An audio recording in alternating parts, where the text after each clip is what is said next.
Hello, I'm the only one here and it's being recorded. Okay. Oh, there's Lee. Oh, there's. You don't look like Lee. I'm sorry. I know. I'm practicing because I have to do it next month. So she's like, let's see if we got it working right. Well, I was scared you might be able to hear it in the background. It's been thundering really hard for Oh, last 35, 40 minutes, and I've been like going, okay. yeah. I texted Lee just to let her know in case you were late. I said we get, thunderstorms out here too, but ours were yet. Oh, yeah, we've got one coming in. I just got a notice. Yeah, well, we hadn't had one in a few days. I mean, we've had a lot of them this summer. We get a lot of them in the summer, huh? At least I'm not having trouble with my camera and my audio. Remember how I was having that? Finally got that worked out. It's always something. You know that. I'm gonna just tell her we're here. We are here. Okay.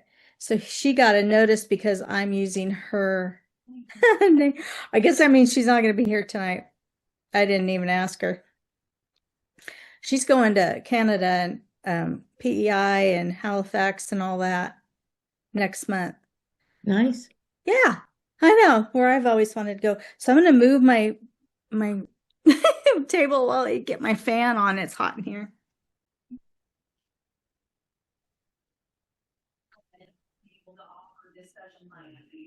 So getting this one you can. And over 60% of all our customers choose to finance. It just makes sense. Hold on. Why choose renewal finance? I got on early just so I could make sure I didn't have any trouble. There we go.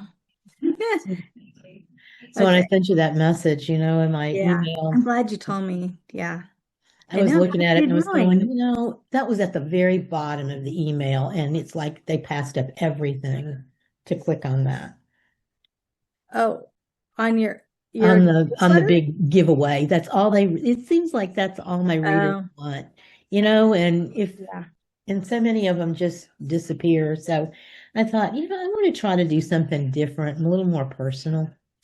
I know I stopped putting my newsletter in there. I kind of need to sometimes, but they don't seem to unfollow me. So I'm more about the follows, like for Goodreads and BookBub and my author page. Like they don't seem to go back and get out of those. It's the newsletter people don't want to keep getting. I noticed that. I've been tracking it. Mm-hmm. So I'm like, why put my newsletter in there if they're just going to do that? But I know that that's part of the expectation that we'll put it in our newsletter if we're participating. Mm-hmm. But I don't know. The one we did with Heidi Glick. I think you did that one last year or February. I don't remember. One. There was like I don't know, it was a big one. And I got like 235 followers and probably kept half or less. They just kept unsubscribing. Next few months. And I'm like, why am I doing these then? I mean, some people, you get to keep some people and you get to know some other authors, but it's just so discouraging when people just don't want to. One of the things that I asked about this, I finally got back into the loop with this, but I do the Rosanna's White's group, monthly group.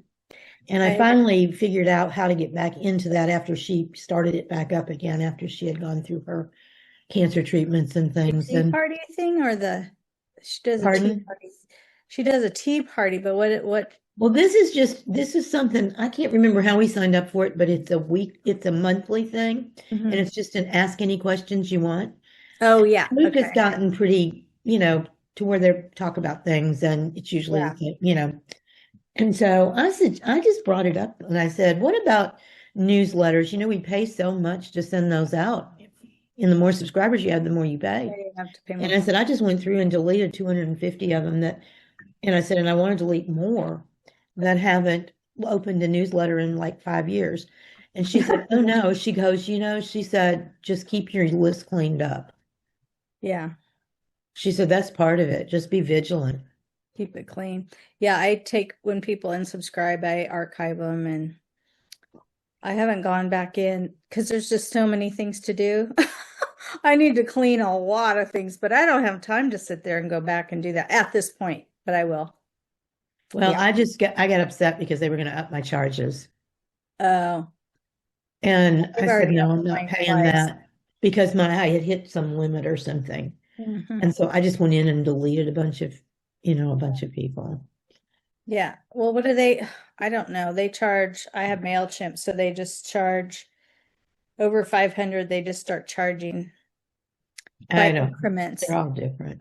I know. And I don't know And I that. think they made some changes in Mailer Lite because once I did did. that, then I they heard, lowered my price. I heard that they did that, made some changes. I know MailChimp does, but I heard MailerLite did too.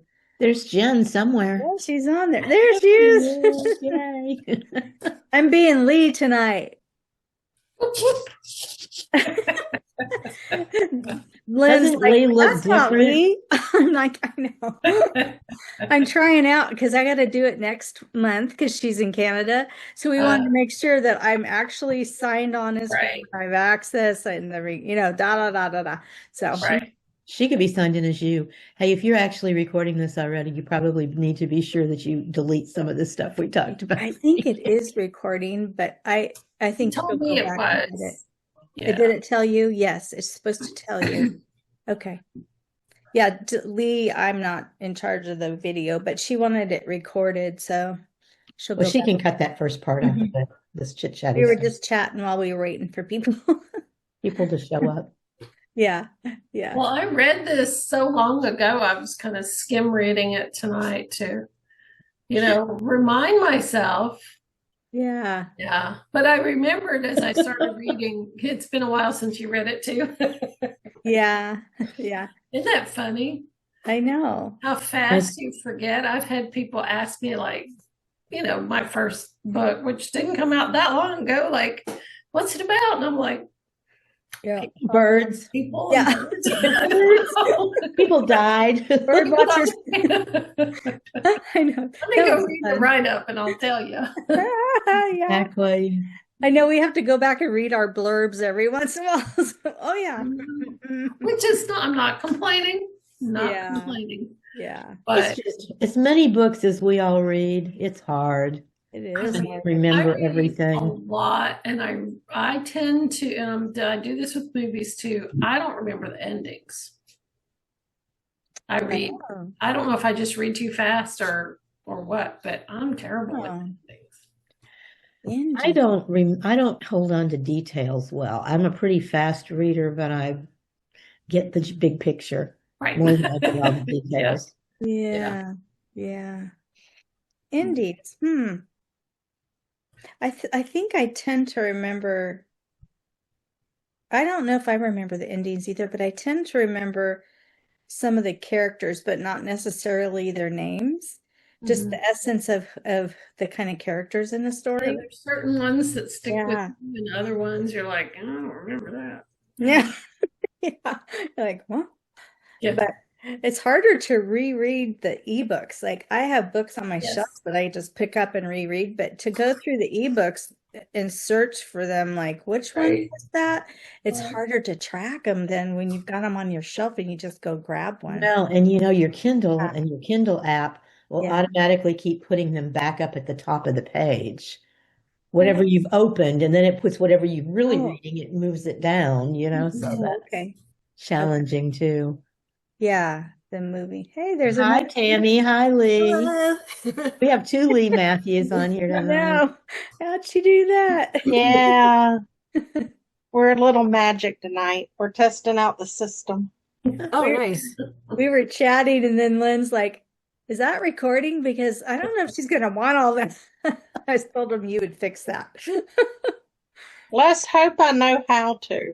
Oh, I hope you know how to, because there's some stuff you're not going to want to put up here for the whole world. yeah.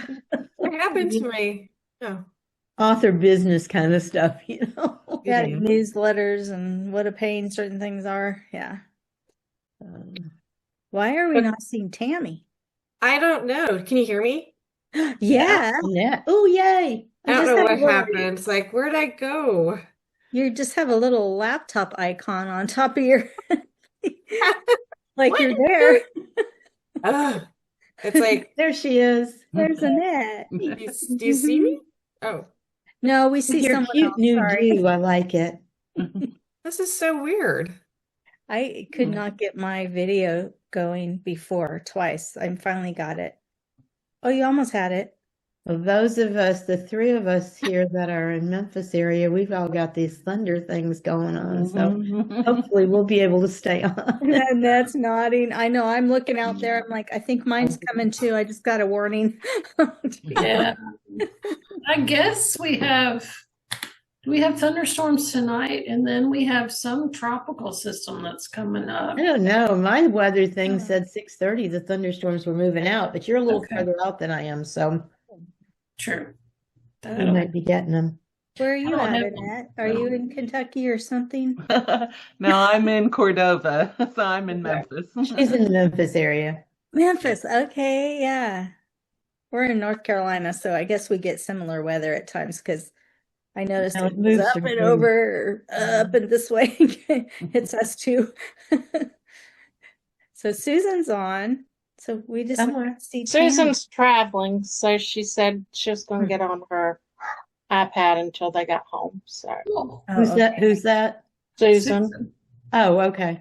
Well, Susan's there. It just has this Yeah. weird symbol. There's That Jennifer. is so weird, Tammy, and it'll go black like it's It looks like a when you laptop, turn your Tammy. video on. It's I don't get it. It's like a, Must I be don't know, muted. what's this? yeah. Microphone privacy setting. Well, just speak up every once in a while so we know you're really there. That's so weird. It's But I Tammy. could put, I could turn off my video, and then it has my name. Okay, that works. Jennifer. Yay, Jennifer. I turn on my video, and it has this weird thing. I don't know what that is. I don't know either. Probably have to sign out and sign back on. Maybe that'll help. My solution to everything. I can. Oh, Kieran, we have half of Kieran today. I'm wondering if there she you is. are. You are. We were doing Yes, hide and Liz. seek with you. Yeah. Oh, you know what? I know what it is. What? There. I forgot I have a new laptop, and it has a thing where the camera's off. Yes, Just slide I've it done down. that before. Yeah. Yes. It takes me like an hour to figure that out. Mine was half off. That's what Oh, that that's why I saw half of you. We all need sticky notes like how to get on here. I know. I always have to go back and search for the email. Yeah. Mhm. That's so funny. There's Kathleen down there. Kathleen and Denise. Hi. Hi, Kathleen. Nice to see you. Very cool. Hi. It's like my writing worlds are all colliding. I know. Right. It's like seeing your teacher in a grocery store. Oh, you know, You were, yeah, right? you're here too. I know her from somewhere. Yeah. Yeah. Susan is muted. Yeah, she's traveling, Lee But said. she's supposed to Heatherly. be she's supposed to be the one Oh, doing it. Susan, are you the moderator tonight? Yes, I am. I muted because of the road noise, but we are like 2 minutes from the house. If this person in front of us will speed up a little bit. You'll get here. Fine, we'll wait for you to get on. Yep. Okay, I'm so sorry. It's okay. No, you're fine. like I'm almost there. It's Atlanta traffic.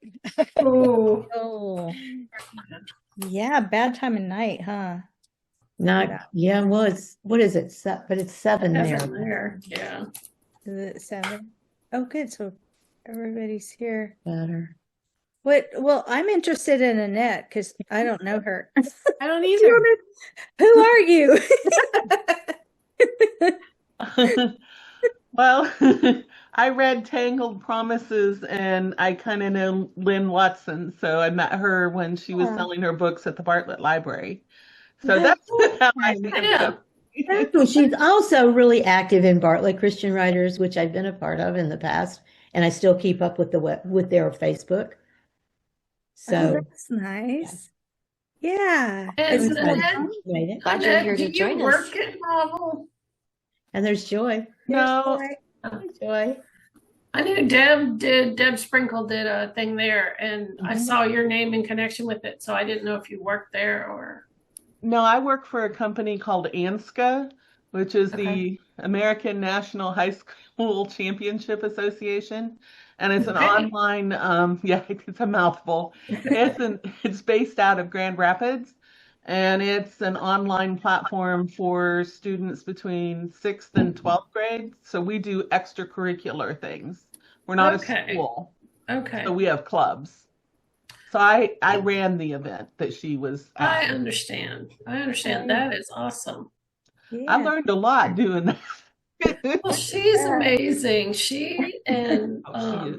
me and Sharon Carpenter just did that novella collection, and I've known Deb for 3 years maybe, but she's wonderful. That's the one that just came out, right? Yeah. Yeah, I read it and I would hold it up, except I loaned it to a friend. Okay. Hey, that's a good thing. Well, thanks for telling me who you were. No I problem. was like looking at names. Who do I not know? Yeah. And then we have Kathleen, which I do know. I do know her. She's a sweetie. It's nice to see you, Glad Kathleen. to be here. Been a long I don't think I time. knew Kathleen. Last time I saw you in person was at Visions Writers Yes. Conference, Yeah, Mount Hermon, California. Wow. that's the last time I went too. Oh, I know, me too. Haven't been back. It was fun, but I can't go there yet right now. Yeah. Okay, I made it. I'm so sorry, Hey, y'all. Susan. We had to take our daughter to Atlanta to catch a plane, and Oh, wow. Atlanta traffic. Well, It's and just what part of what part of Atlanta? Yeah. well, thankfully we're on the south side. We're well, then we're on the good. side close to the airport, You're not too but far then. still, Oh goodness, this is going to be all the loud. traffic. Oh, I'm so sorry, y'all. So, and I hope my husband won't be making too much noise going back and forth. Well, I have thunder making noise here, so. Oh no, we ran into some rain, but thankfully that's all it was. Okay, I have been going back through Tangled Promises all this week to make sure I was up, and it's like I thought it was going to be a quick thing, and it's like no, I don't remember this. Now I got, it's like when you read it the second time, everything clicks, So it was a good review for me. So my first question that I have is for all of you. She had so many important secondary characters in here. Who was your favorite of the secondary characters? I liked Clara's brother. That was mine. Really? I know. Yeah. He was great. He was a sweetheart, that's for Yeah. sure. Yeah. I think he brought some stability into her life, because brothers, mine are good, but I mean, I've heard that some of them are not. Mine's not. Mine are awesome.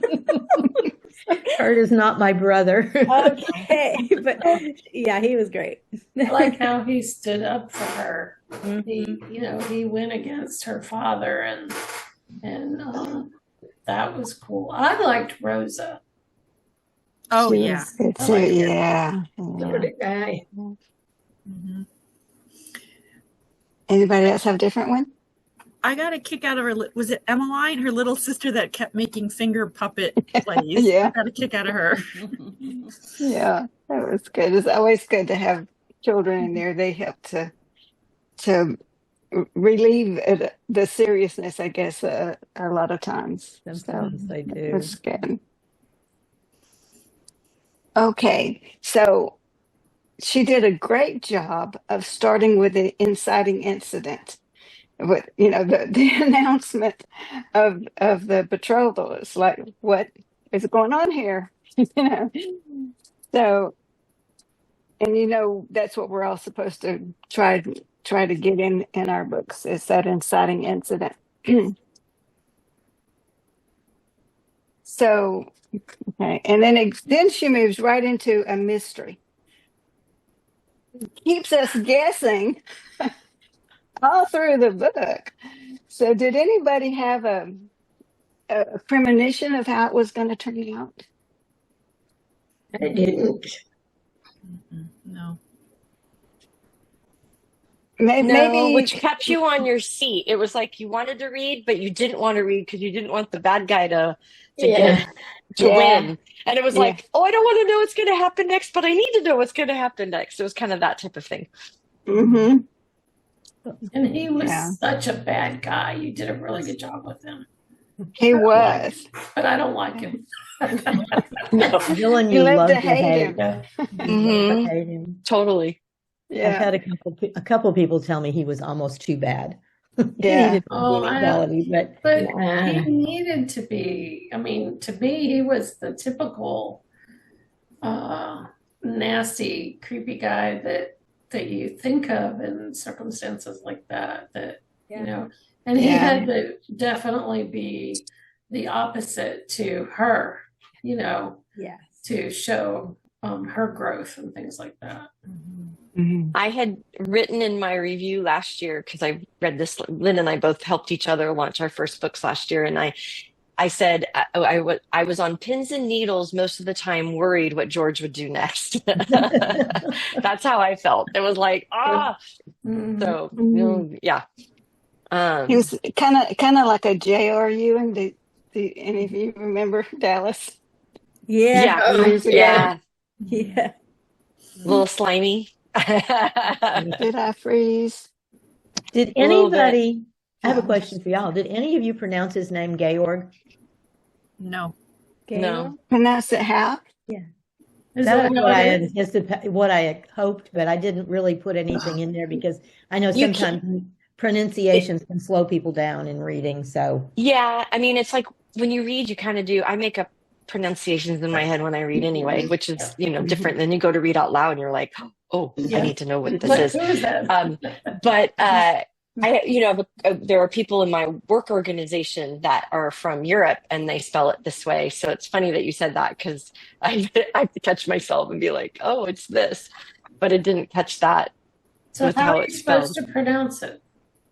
well, I think it's Georg. That's the way I pronounced it anyway when I was writing it. But I just didn't want to put a little pronunciation thing on it because I know that can sometimes slow people down. I saw something today about Perlet or something that Jamie Jo Wright had put in one of her books, and somebody was asking, how do you pronounce this? And it was spelled uniquely. And it was just, they said in the audiobook, it was just like Perlet or something like that. It was simple. But those things can be confusing. And I mean, I don't think she intended it to be at all. It was just, it's just, I noticed that today on somewhere. Somebody asked. I saw that too. Yeah, I saw it too. Lorraine Snelling writes in her story. She has a lot of names from Norway and the Scandinavian countries, and I'm at a loss on some of those. So, like Denise said, I just make it up. Right. This is what the name is. Okay, let me look at my notes here. She had, of course, it's hard when you're a writer. It's hard to read simply as a reader, because you keep noticing things. And I noticed that Lynn had a lot of good action beats all throughout, instead of relying on dialogue tags. She had some really good action beats. Anybody else pick up on anything similar? I thought the story flowed really well. Hmm. The flow, just of the scenes and everything. Mm-hmm. Yeah, and it was pretty fast moving.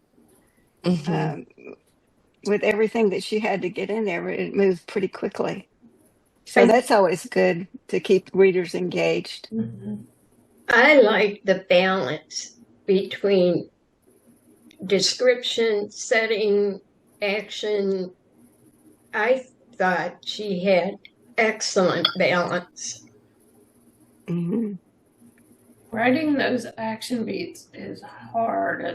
I'm not good at it. And I always like to read books that are like this, that have good ones, so I can think of ways to make mine better, because I'm pretty much get stuck on, she giggled and he coughed. It's not really an action beat. I have to tell you, Jen, I read books for that reason too, because I don't always feel like mine are the best. Can do the dialogue, but then you've got to go back in and like, who's reading, who's saying this, and you've got to make it work. And I hate those he said, she said tags. I just Yeah, that's what they tell you to do and keep it simple. Right. Yet it's kind of an interesting oxymoron in some respects, because we're told to do something in order to get your foot in the door to get published, but yet, yeah, it's kind of, you see that differently in all the things. I think you had a lot of characters, Lynn, to keep track of, and I think you did a good job of being able to know who was where, when, and all included. You had a large group traveling together. You had, just all of those pieces, and I never really felt lost with keeping track of all of them. So to have a mystery, you have to have characters. Yeah, that's a lot of characters. Yeah, and you've got quite a though, few in your Denise books right. too. It's a skill to keep track of those. Yeah. Mm-hmm. That's true. One thing I noticed in rereading, for me in particular, at first I was upset with Clara's mother. She didn't seem to be. It's not that she wasn't concerned, but she gave in, to the father, and of course I'm sure that was very much the time period, but then she did change as time went on, and she became a little bit stronger and stood up and tried to help as much as she could. Did anybody else feel that way? What did you notice? I just kept telling myself, she has to be the obedient wife. I didn't know if secretly she was concerned for her daughter, but she really played the obedient wife. Well, you have to remember it's from Clara's point of view. So that's what Clara thought, right? Because she was never told herself directly from her mom, because her mom's not going to, right? So it does keep you guessing to some extent, because you're not able to read her because you're seeing it from Clara's point of view.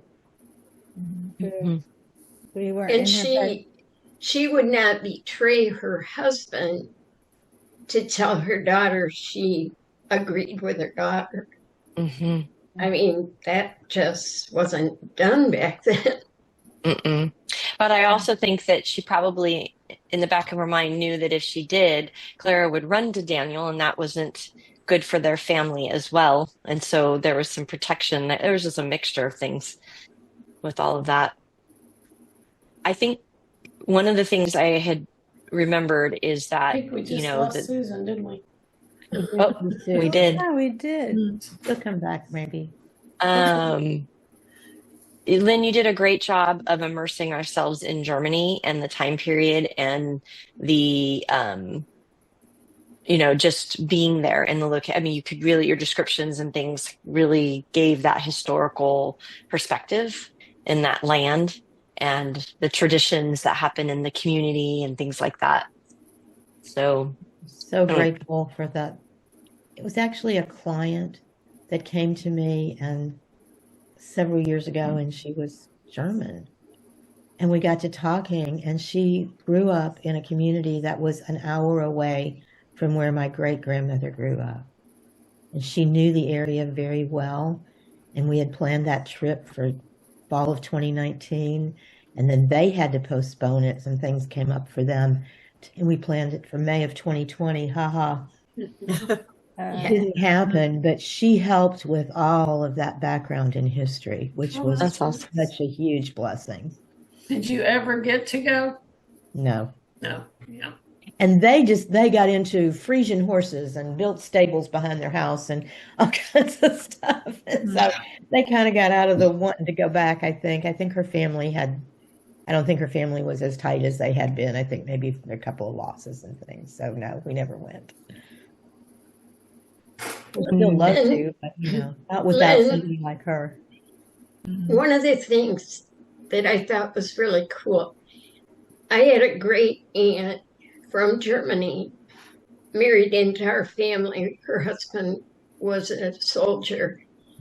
And words that you used, I recognized from things that she said. I thought that was really cool because I haven't run into that much. So my grandmothers both used a lot of German words, but spoke very fluent English, but they threw them in. So that may be why mine turned out that way. I don't know. Maybe the same kind of thing. It was neat to recognize it. To recognize some of them, yeah. I like that. I really like the balance of the historical aspect because it was like I learned so much without really, it wasn't like a history book or anything or an info dump. It flowed so effortlessly, but it really spiked my interest about, the country and the culture. And I just loved all the little elements you went through that had to do with Germany. You did a good job. Thank you. Everybody. So you had her to help you with the background, the area, or whatever. I'm sure you researched the history, but how did you pick that time period, and why did you pick that time period, and what kind of research did you have to do? Okay. My great-grandmother, who was the, inspiration for Clara, she came to America in spring of 1882. So I had all of this happening the year before. So that's how the dates, my grandmother was actually born in 1882 here in America. I think most of you know that. I think if you looked at the back cover of the second book, even if you haven't read it, she starts out pregnant and, and she's married to, to Daniel. So it's kind of a dilemma what they're going to do. So you know that already. But I wanted her here. I wanted her to have the babies here in this country. So that was the time setting. As far as research, oh my goodness. I had, there was just so many things. I mean, I think that Tanya told me about Bruningers and some of the things in Stuttgart.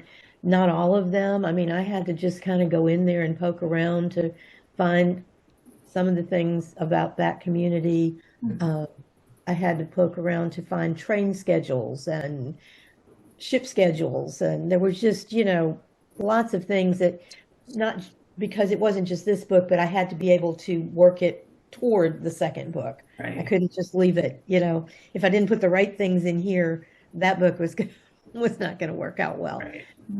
So all of that, a lot of things in Paris, there was a lot of research I had to do there. And I've never been to Paris at all. The closest I got was my son. The picture I put in my phone is standing in front of the pyramid there in front of the Louvre. Right. What about the social construct of, her father and his, he was a baron, right? He was a baron, which my understanding is a baron is more or less a mayoral role, but it's still very much part of that nobility kind of thing. And so they have to follow all the rules of nobility. I had to really dig on that subject because there's not a lot of information, and so many things were changing in Germany pretty quickly. Even though the properties were, in the families, and those were kind of handed down, and they were responsible for everybody who lived in their gut. And see, I didn't even know about the gut, since that was something Tanya told me about. She said it's just like an area, and it's like you're under the protection of the gut hair, the mane of the gut that runs it, directs it. And so I had to really, dig into some of that. And I'm not going to tell you the name of the community because that she really came from, because it's a name that's too familiar. And I don't want to create any issues, but it was a hard community to research because of it comes up for a lot of other reasons. And that was something she was able to do. We got on her computer, she locked it into the German keyboard, and we were able to get into some things about the community, which was very nice. Even though I recreated it, into a totally fictional one, I was able to at least find out more things about it. Does that answer your question? It does. It does. That's what I was curious about, because even reading books in that time period or that kind of nobility structure, I know with this specifically being in Germany, you just want to, that's got to be a lot of research. Yeah, I mean, there's so much more about England's nobility and, their queen and, that whole scenario, the British royalty there's just so much more. But it was still that same time period, and it reflected in how the people all over Europe dressed and, all of that kind of thing too. It was a lot of cultural things that were very similar to what was going on. That was good. Sorry, y'all. I don't know what happened to my internet. I had to re-register. But anyway, I'm back. And I found that terribly interesting too, because you had so many details, and that made it more realistic, to have all those details. I was whenever you said something about they decided to ride instead of walking to the Louvre, and I thought, good choice, because when we were there, we did a lot of walking, and places were not all that close together, so that was terrific. Let me see. Oh, this is what I wanted. I was interested in the courting chair. Now, is that a precursor to our love seat? Is that where the love seat came from? I don't know if it is. I saw a Victorian courting chair at those of you who are around the Memphis Victorian Village down there. We went through the Mallory Neely. Is it the Mallory Neely House? Is that the one that's open to the public, I think? And they were telling us about it, and it's actually got a serpentine. The arms of it are serpentine. So you have a seat, and it goes around, and the arm comes around it, and then it goes this way, and there's another seat this way. So they can't face each other. I've seen that. I've seen that. It's kind of, and then there's also one that has a chaperone chair to it, like a 3-tier. If the chaperone sits there and listens in on I've seen that version too. Oh, that's cool. And then having the candle, so that when it gets to a certain point, it's like, okay, you're done. Set it right to burn down. We saw those when we were on that little tour too. As I have a courting candle. Do you? Oh, wow. Yeah. Yeah, it's wrought iron. It's old, really old, but I found it in an antique store. Wow, that's cool. Really cool. And it's got it so that the father can wind it up just so far. He chooses how much time that they got together. And when it hits, that's it. It surprised me when and I was writing it, but it surprised me, but it's just the way the characters talk to you sometimes, that the sister was allowed to be the one to be there. But I think that, Dad was thinking like, they're not going to pull any, they're not going to try anything. And he knew Claire wasn't going to try anything anyway. So, it was like she was there and she was going to she would twist that thing down faster. Yeah. To get him out of the way. If it had been Daniel, that would have been different. Right. Mm-hmm. Yeah, I don't think that would have happened. True. Mm-hmm. Another character that interested me was the grandmother. Mm-hmm. she had all the secrets, and that was but she kept them well. So did you sort of pattern her after your own grandparents? Only in the fact that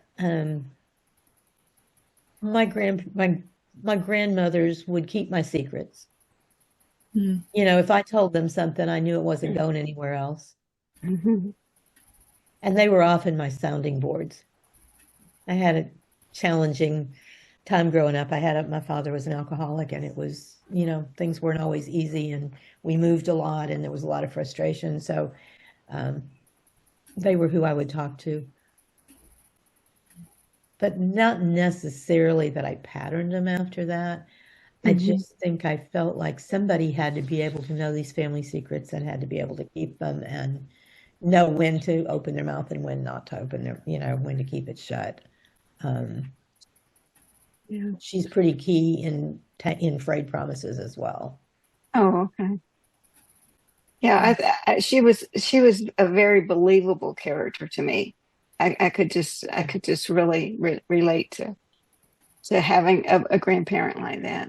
I hope I'm that good of a grandparent. Don't we all? Things to aspire to, right? Yes, yes, definitely.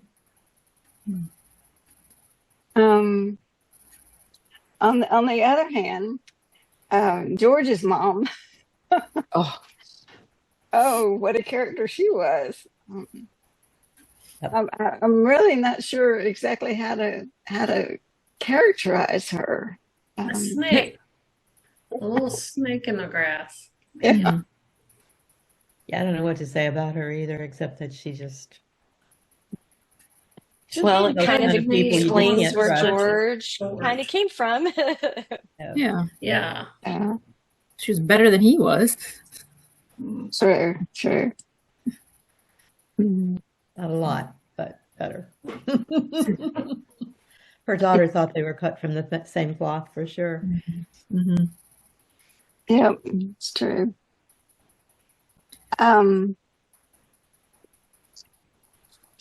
For Daniel, I would have liked to have seen more of Daniel in the beginning. We get a lot of him from the middle and on, but it was almost like, where is he? You know, but I'm sure you had a reason for kind of not bringing him in till a little bit later on. I'm not sure if I had a reason as much as it just didn't seem like it fit in what was happening. It was like I don't know where to stick him. Yeah. I want him to be there. I want him, you know, I want her when they see each other, I want it, you know, there to be some sparks. But it was difficult because she was having to try to play this role, this double. Yeah.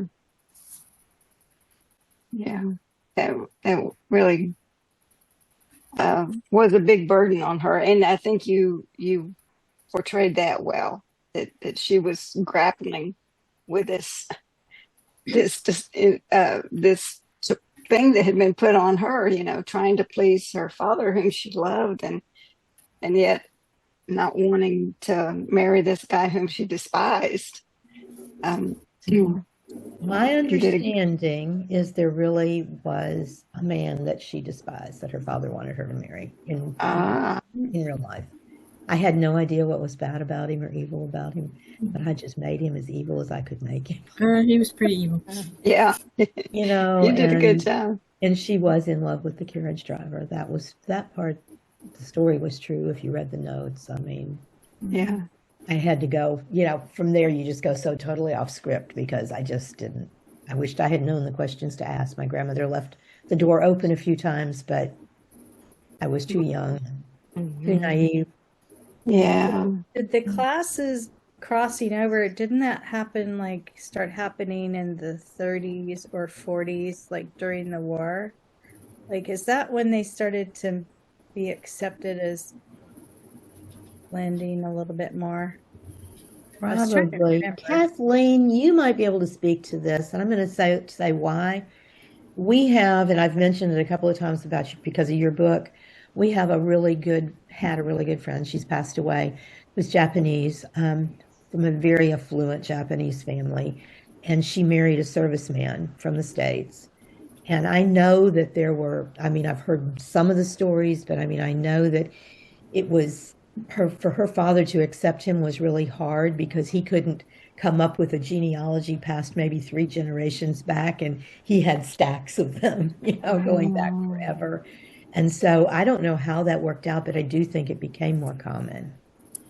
Yeah, when my parents got married, because my dad wasn't a serviceman, but he was an American working in Okinawa right after the war, and her parents disowned her, my mother's parents. They were Okinawan, and then when we came to the United States, it's probably more because of the war than the race thing, but there was huge persecution. Sometimes she didn't even want to go out in public in California, and Your she didn't speak mom? the language or anything. Yeah, my mom. So, but it was a couple of I want to say even until the early 60s before she felt like she was, being accepted and stuff. And I'm trying to think.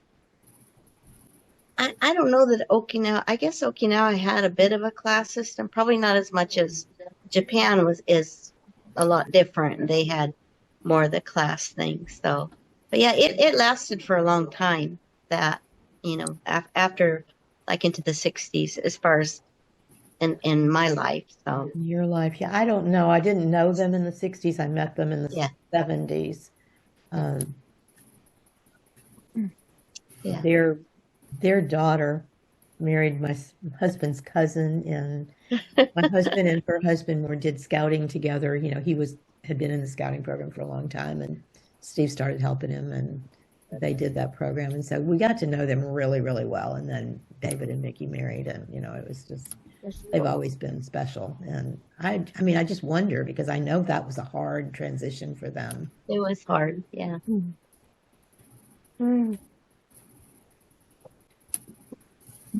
Anybody else? Okay.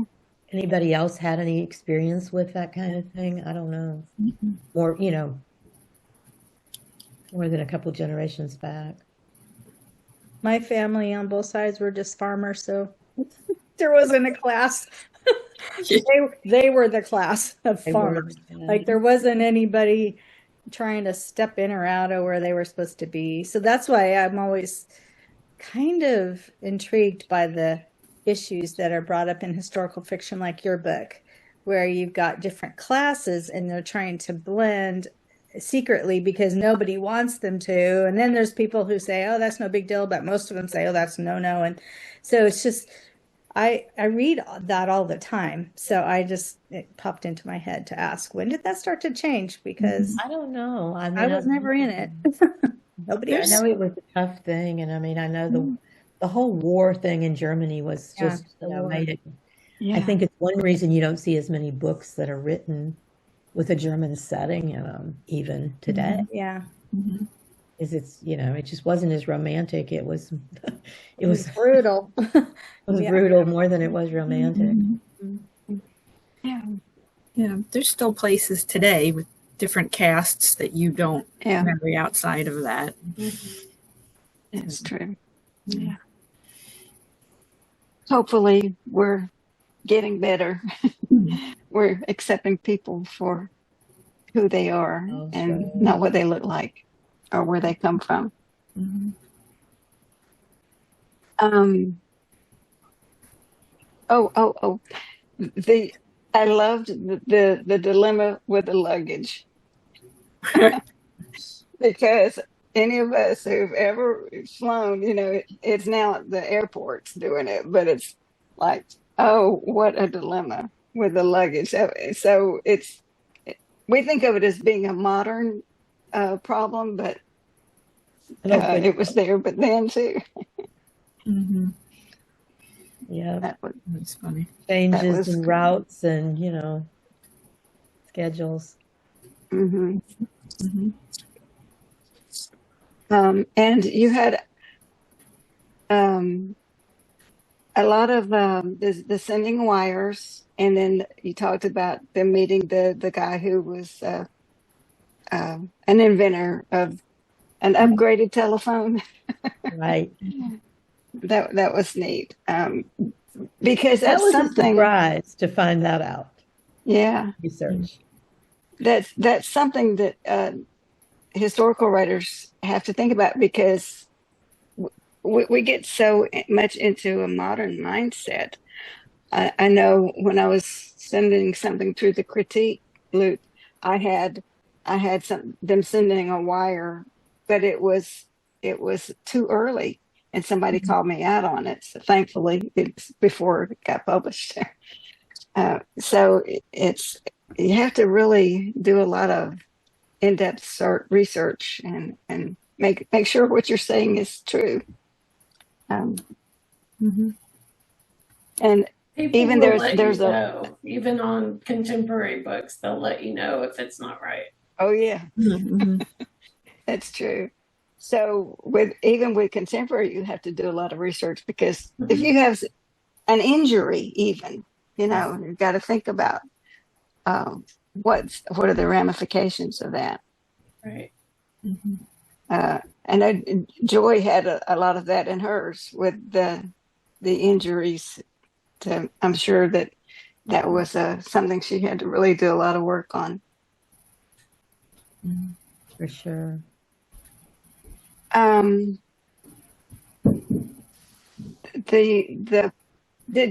Were you surprised by the pastor, the role that he played in that? Anybody?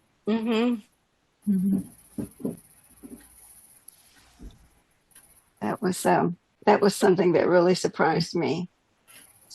And he was pretty flagrant about it, or at least when he was in the discussions. So right. There's always things that happen behind closed doors, and so I think this is not to get into, but as women, they were, don't be involved, we'll take care of it. There's all those types of things going on in that dynamic. Yet, are they taking care of it? And are they taking care of it in the best way for the family? Those sorts of things. Yeah. It's hard to, yeah. And we, as women, have a little bit more, as we're older now, or like in this time, a little bit more independence and able to. But I don't know, Lynn, if you intended for some of that, or it's just because of the times and where the story was going, that's just what needed to happen, or? As far as the pastor goes, I just think it needed something like that needed to happen to make it, almost believable of why the blackmail, why the betrayal, why that whole thing was going on, why, Craig thought it was all settled and it wasn't. And he had no clue why it wasn't settled, and the two characters on the train, I kept the Nickel brothers, I kept calling them Frick and Frack.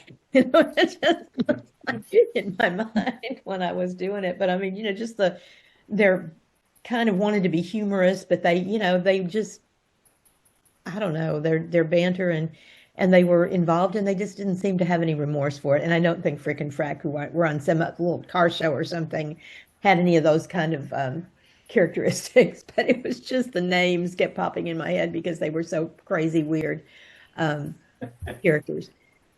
Eclectic for sure. But the pastor, I just, we've been in a couple of churches where pastors have gotten themselves in trouble in different ways, and it's very real. It's very much a reality, and I'm sure people haven't changed. Right. That's true. People just and it was important because that was somebody that he trusted too. Right. So. Which brings us to the theme that you had a lot of forgiveness, and that would have been so hard to be forgiving in some of those instances. This was what I had written: a lesson in forgiveness and leaning on the Lord during trials. Definitely that exposure, but I don't think I could be as forgiving as Clara. Though she struggled internally, she still did she stepped into that space, and boy, I don't know.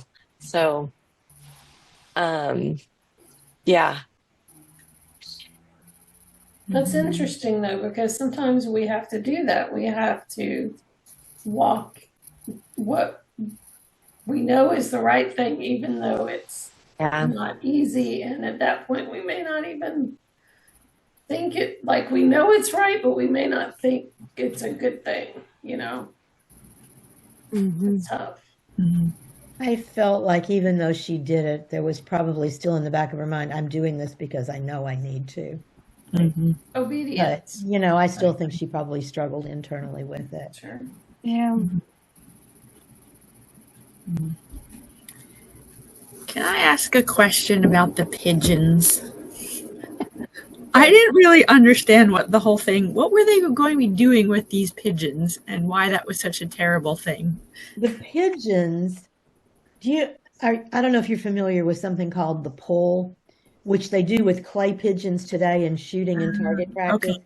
And they put them on the hill and they pull back and they go flying and they shoot them. Well, in Monte Carlo, they were shooting live pigeons. Okay. That was just part of the thing. And that was really true that there were people in boats collecting them and taking them home for dinner. Oh. Okay.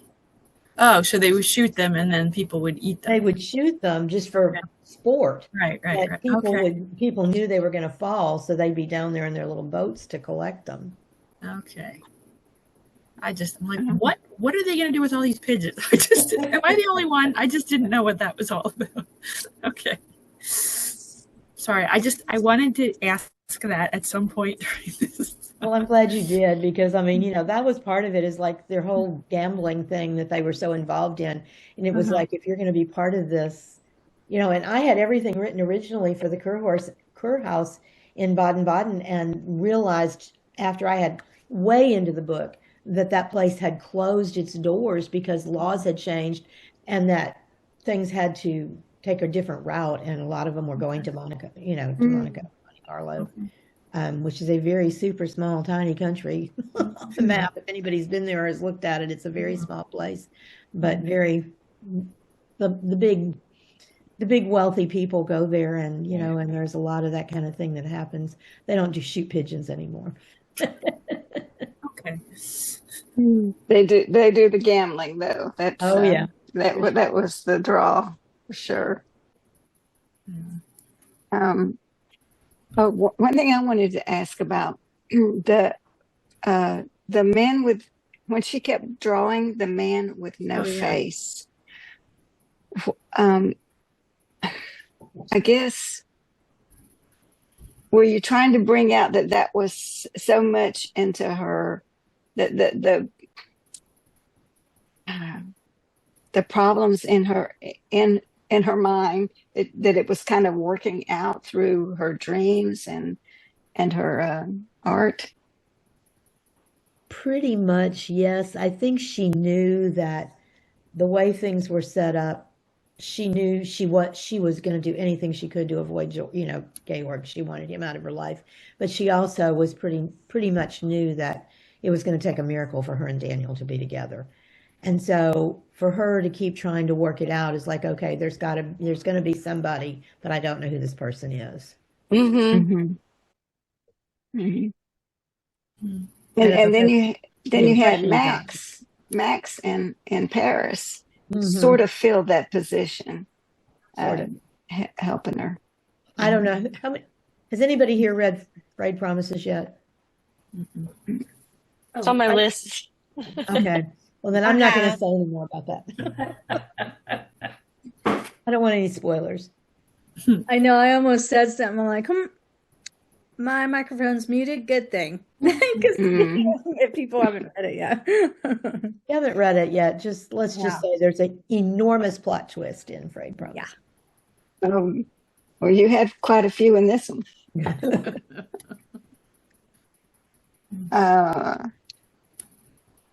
Let me see.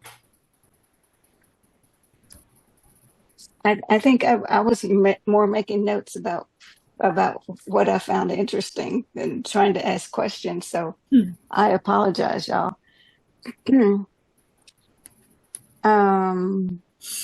Anybody else have anything it's just burning you want to ask?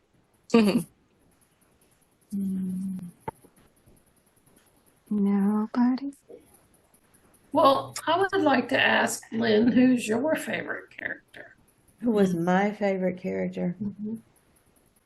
Well, I would probably have to say that, like both of you, that Kurt and Oma were fun to write. They were interesting characters, and they were very supportive of her. I mean, obviously love Clara, but if I had to go for the supporting characters, those probably would have been it. Now, the Nickel brothers were also fun to write, but they were not necessarily my favorite character. Right. But the banter and things like that were fun to do with them. Right, a little comic relief. Yeah. Right. Lynn, how long did it take you to write the book? Honestly, I started this one let me think a minute. I started it in 2019, and I didn't have a clue what I was doing. I had written 3 devotional books. They had they all had some fictional stories in them that were part of the devotions. And so I just kept thinking, could I really write one? And I was like, I don't know. And so finally I took a stab at it, and I went to Mid-South Christian Writers here in Memphis is a pretty big deal. And Johnny Alexander was in my Sunday school class, and she kept begging me to come to this conference. And so I finally went. And that was when I met someone Harriet Michael, who really encouraged me with the devotions. And then I got to the end of that, and it was like, okay, now we're in like year 3, and what am I going to do? And I did like the first 5 pages or 15 pages or whatever.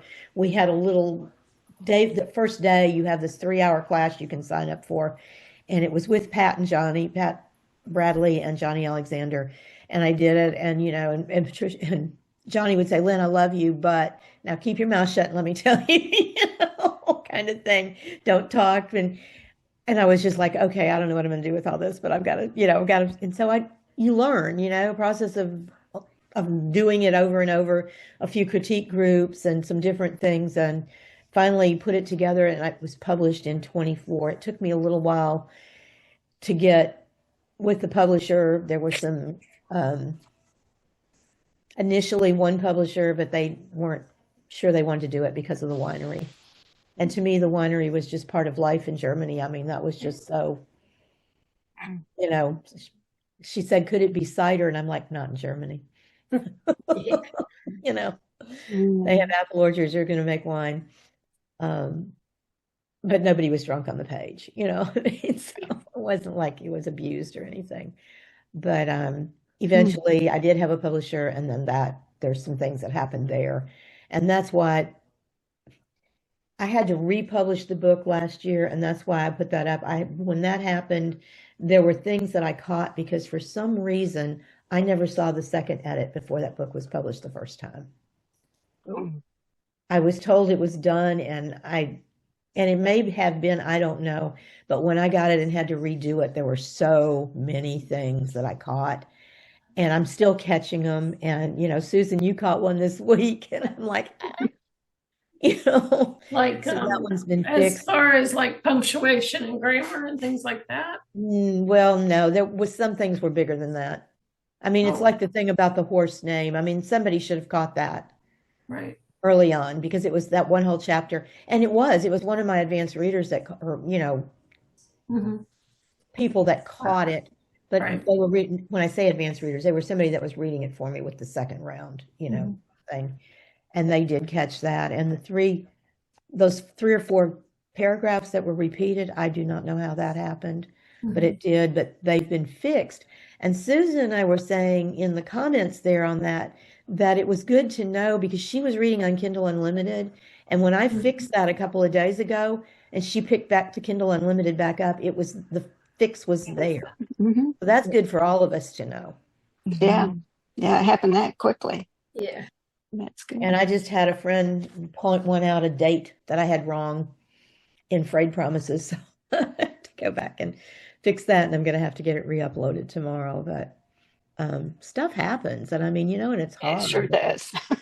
It always makes me feel better when I see a big, big name, and I'm like, thank God they make mistakes too. I've caught some big Well, like names. today, I don't say anything.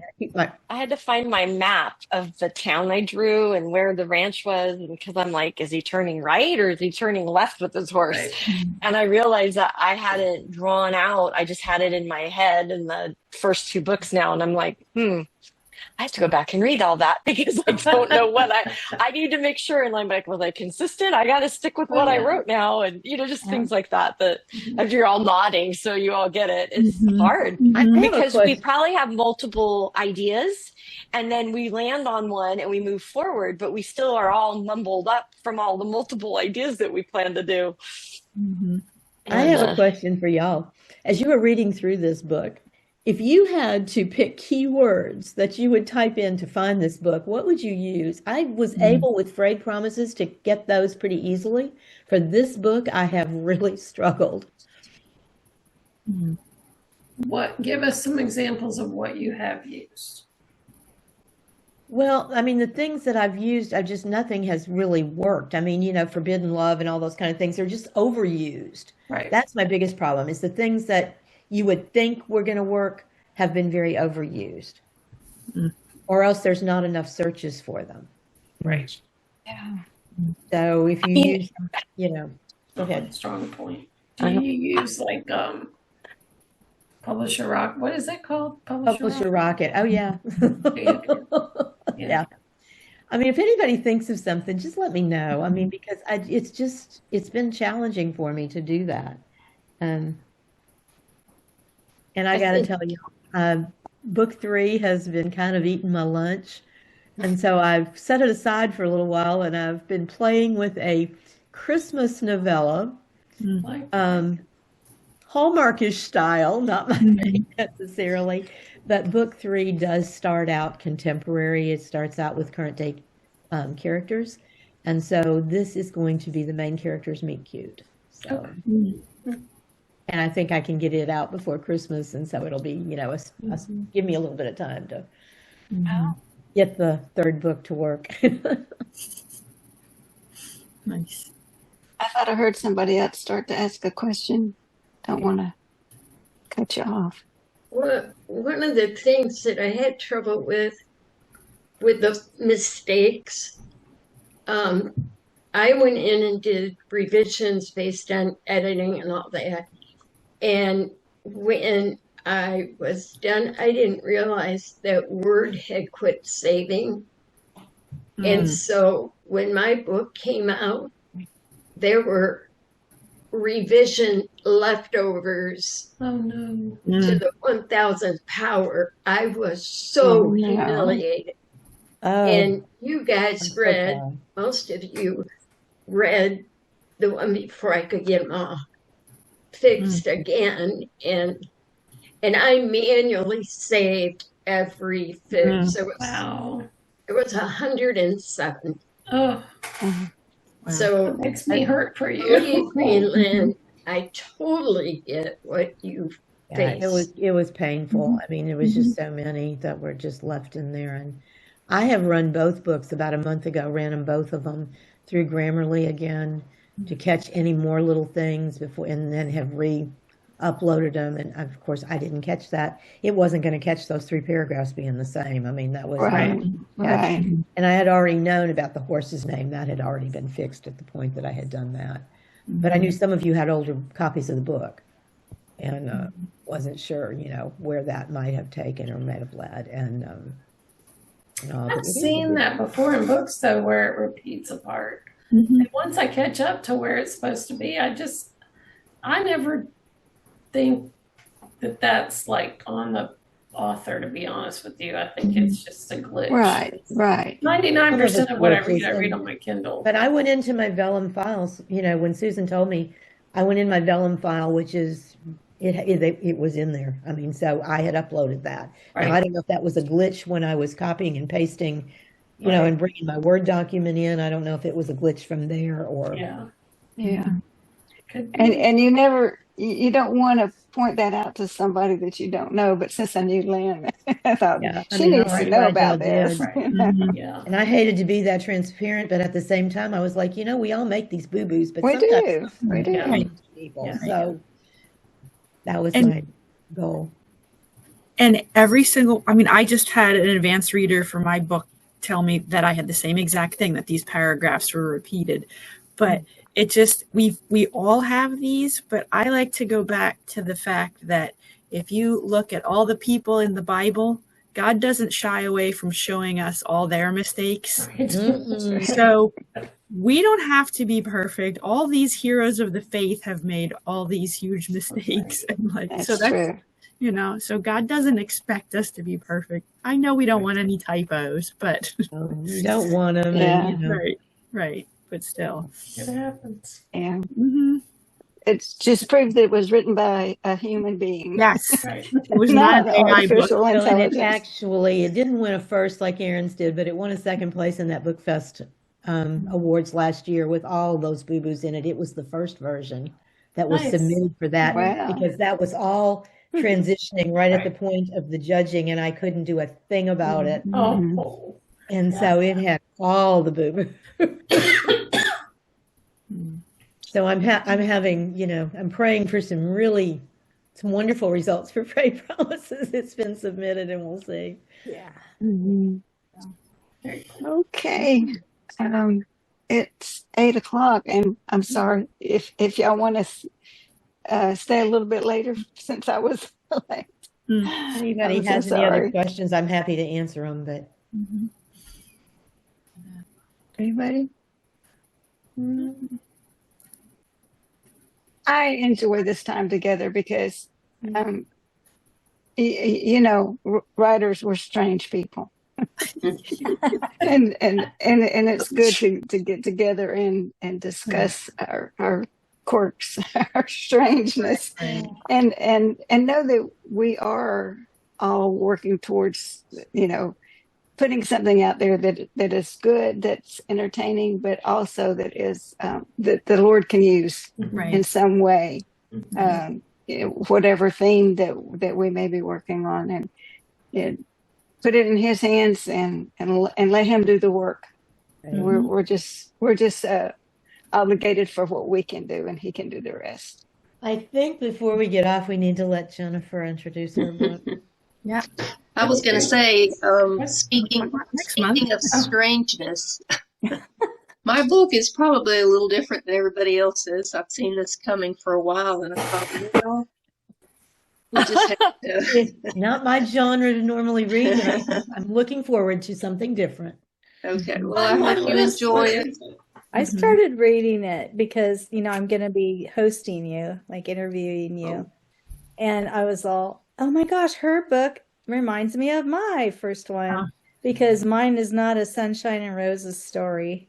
And yours is not either, but yet there's light in it. There's light, places of light and hope going through it. So I was like, thank you, Jennifer, that you did. Nice. It made me feel very at home. It started as a short story. I've written both my novels off of writing prompts. And I had 3 little writing prompts, and I put it in there. It's somewhere like in the first few chapters, like chapter 2 or 3 is where this little section, the little short story ended up at. But it just took a lot of different twists and turns as I wrote it, and I didn't start it speculative. It just kind of evolved that way during COVID. And so it just kind of turned out what it is. Yeah. I'm working on the second one now, and that's the hard part, is working I call it Back to the Future meets Disney's The Kid. If you've seen either one of those movies, they both have different kind of time travel elements to them. So I just hope it's clear. Most people have said it's been pretty clear. I've had, like, my mother still has struggled some with parts of it. And I'm like, well, I don't know how to explain it any better. But anyway, I figure I'll just keep growing since this is new for me. So Yeah, and when we talk about it, you can tell us all that you thought about when you were writing it, and we can tell you all that we got or didn't get. well, that would be good. Yeah, as I'm working on the second book, I'm just about done with it, and that's I'm great. trying to. I usually kind of get the basic story down. The speculations is in there, but I really pull it in at the very end. Yeah. So I grow it, I guess you'd say. Mm-hmm. But Tammy kind of understands.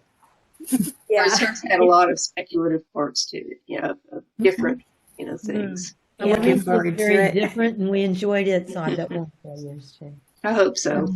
Yeah. The title of the book. I'll be taking over for Lee. So I say Lee is on my name right now, but it's not. But I will be Lee again next month. So Lee will be in Canada. Annette asked the name of the book, Jennifer. Oh, Smoking Flax. Yeah. The title came from Isaiah 42:3. I figured that out finally. Yes.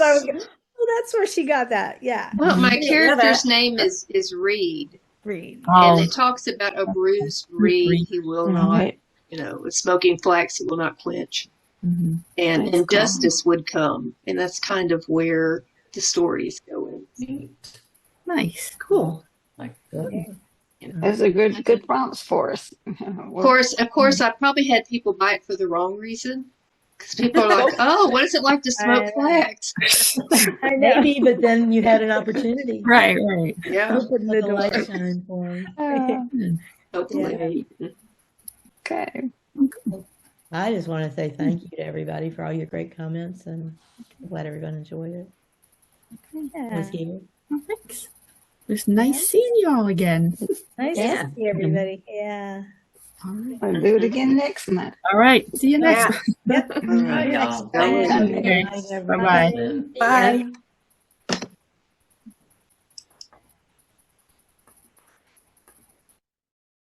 Okay. Well, I'm trying to leave. I know. I'm waiting to see if Lee wants to come on and say something. Oh, there she is. Do the closeout for all. In meeting for all. It's called. Yeah. In meeting for all. Okay. See you, Lee and Lynn. All right. Bye. Bye-bye. Great discussion. Yeah. Bye. Bye.